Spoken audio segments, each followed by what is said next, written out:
babanka da ya dawo daga Amerika karatu shine kai ne zai tsiye ya zaunar da kai yana gaya maka kauli da ba'adi saboda ka bujire mu iyayenka ko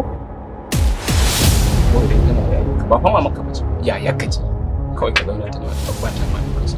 ta baka kaya ma da in za ta baka kudin ka ta baka kudin ka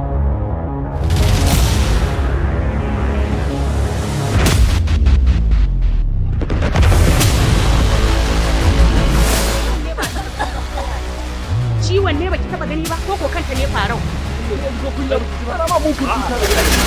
Aka profess to consign it. And say, I don't know,